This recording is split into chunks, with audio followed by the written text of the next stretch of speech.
আলামিন বলছেন, দেখো এই সব কিছুই আমার সৃষ্টি। وَأَوْحَى رَبُّكَ إِلَى النَّحْلِ أَنِ اتَّخِذِي مِنَ الْجِبَالِ بُيُوتًا وَمِنَ الشَّجَرِ وَمِمَّا يَعْرِشُونَ। সূরা আন-নাহলের 68 থেকে 69 নম্বর আয়াতে আল্লাহ তাআলা বলছেন, তোমার রব মৌমাছিকে প্রত্যাদেশ করেছেন কি তারা যেন পাহাড় পর্বত গাছপালায় এবং মানবগৃহে বাসা বানায়। মৌমাছি বাসা বানায় কয় জায়গায় বলেন? 3 জায়গায়। কয় জায়গায় বানায়? 3 জায়গায়। আল্লাহ তাআলা নির্দেশ করেছেন। কে নির্দেশ করেছেন? আল্লাহ তাআলা। তিনি নির্দেশ করেছেন 3 জায়গায় বাসা বানাও। কোথায় কোথায়? পাহাড়ে বানাও, মানুষের বাড়িতে বানাও, আর গাছে বানাও। এই মৌমাছিরা মৌ তৈরি করে, মধু তৈরি করে। মধু কি করে তৈরি করবে? আল্লাহ তাআলা বলছেন, সুম্মা কুলি মিন কুল্লি সামারাতি ফাসলুকি সুবুলা রাব্বিকা যুনুলা। তারপরে ফল থেকে আহরণ করো, রস চুষে নাও, অতঃপর বিচক্ষণতার সাথে তোমার রবের নির্ধারিত পথে চলতে থাকো। এ কথা কারে বললেন আল্লাহ? মৌমাছিরে। মৌমাছি, প্রাণীতত্ত্ববিদরা বলেছেন, মৌমাছি তার নিজের বাসা থেকে 9 কিলোমিটার দূর পর্যন্ত যেতে পারে। সেইখানে ফুল থেকে মধু আহরণ করে আল্লাহ তাআলা বলছেন, ফাসলুকি সুবুলা রাব্বিকা যুনুলা, তোমার রবের নির্ধারিত পথে চলতে থাকো বিচক্ষণতার সাথে। যে পথে গেছো সেই পথে ফিরে এসো, তাহলে তোমার বাসা খুঁজে পাবে। সুবহানাল্লাহ ওয়া বিহামদিহি। সে যাওয়ার সময় একটা গুনগুন শব্দ করতে করতে যায়, পথের দিশা সে ঠিক রেখে যায়, আবার এই 9 কিলোমিটার বা 5 কিলোমিটার দূর থেকে আবার তার নিজের বাসায় ফিরে আসে। আচ্ছা, ফিরে এসে সে মৌচাক দেখছেন? আপনারা বলেন তো দেখি ভাই, মৌচাক দেখছেন?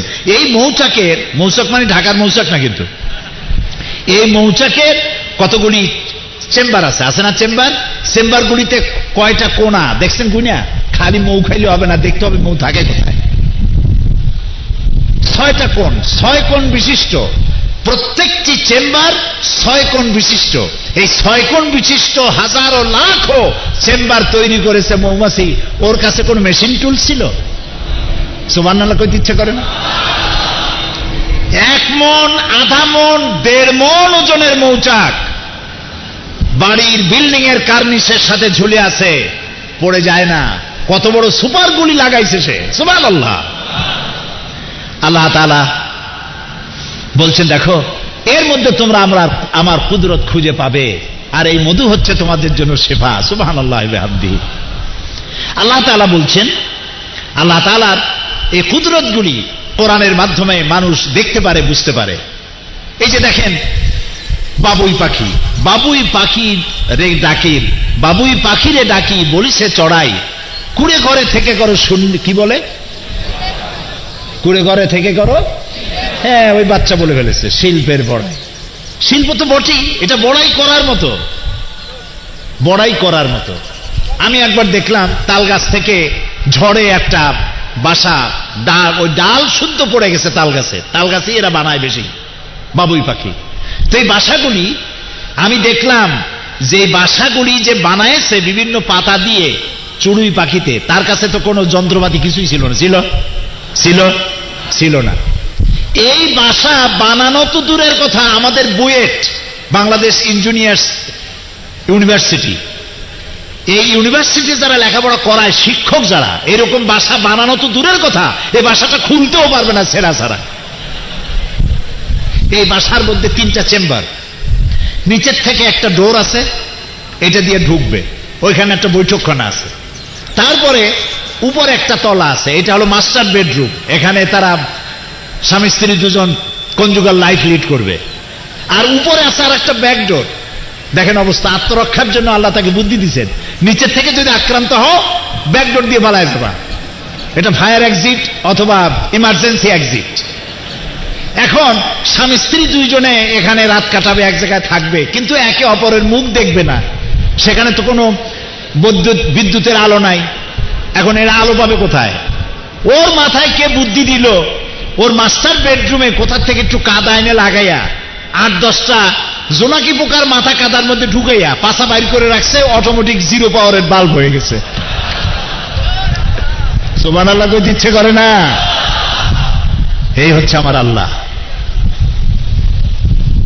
আল্লাহ তাআলা বলছেন, আপনারা এই দেশে আছেন, এই দেশের সব থেকে বড় প্রাণী কি, যে প্রাণী সব থেকে বেশি প্রিয়? তাও বলতে পারেন না? উট।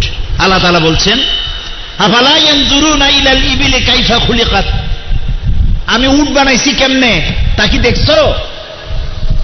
এখন উট বানাইছে কেমনে সেই কথা আল্লাহ বললেন কেন? এ নিয়ে অনেক তাফসীর আছে।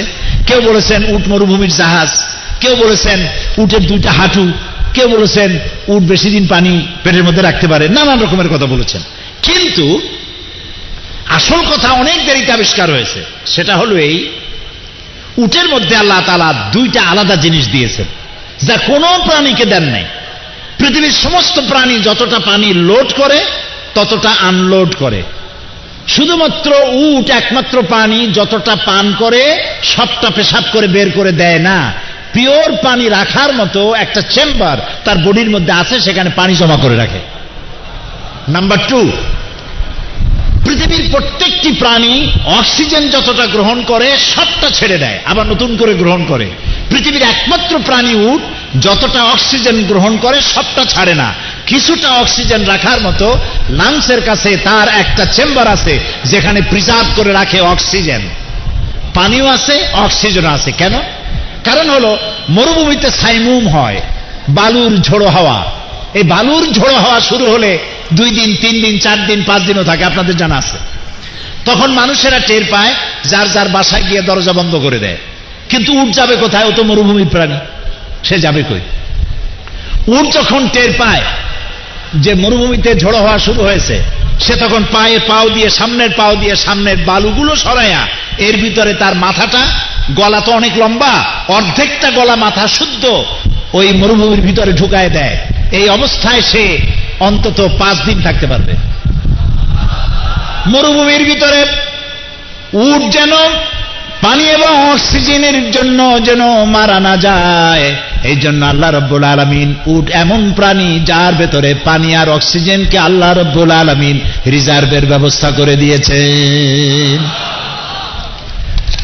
কোরআনে কারীম আল্লাহ তাআলা সব বলে দিয়েছেন, এগুলি দেখো। এবং আল্লাহ, ওরা বলে যে আনসিন ইজ নাথিং, যা দেখি না তা বিশ্বাস করি না। আল্লাহরে দেখা যায় না, কাজে বিশ্বাস করি না। আরে বেকুব, আল্লাহরে দেখা যায় না বিশ্বাস করো না, অনেক জিনিস আছে দেখো না তা তো বিশ্বাস করো। তুমি বাতাস দেখছো, তোমার বাপে দেখছে, বাতাস বিশ্বাস করেন না? অক্সিজেন দেখছি, বিশ্বাস করি না? ইথার দেখছি, বিশ্বাস করি না? ফুলের গন্ধ পাই, গন্ধ কি দেখি? আরে ভাই কথা বল না কেন? বিশ্বাস করি, নিশ্চয়ই করি। তাহলে অদেখায় এত জিনিস বিশ্বাস করো, আল্লাহরে বিশ্বাস করতে পারো না? আল্লাহরে অবিশ্বাস করে কারা? এই পোড়া কপাইলেরা। এরা হলো জেনারেল সায়েন্টিস্ট অথবা চিকিৎসা বিজ্ঞানীরা। নাস্তিক হয় না, তারা মনে করে নিশ্চয়ই কিছু আছে, যে পাওয়ার দিয়ে পৃথিবী চলছে, কোনো না কোনো শক্তি আছে। আর যারা দর্শন পড়ে আর সাহিত্য পড়ে, দর্শন আর সাহিত্য পড়ার ঠেলায় বুদ্ধি হয় বেশি, বুদ্ধির চোটে মাথা হয়ে যায় ইন্টারন্যাশনাল এয়ারপোর্ট, মাতার আর দৌলি, চুল থাকে না মোটেও। বুদ্ধিজীবী আছেন আমাদের দেশে, বুদ্ধিজীবী আর কুশীল, এগুলো বেশি বোঝে। বেশি বোঝার কারণে there is no God, there is no God. God আছে কিনা মরো আগে, মরলে তো পরে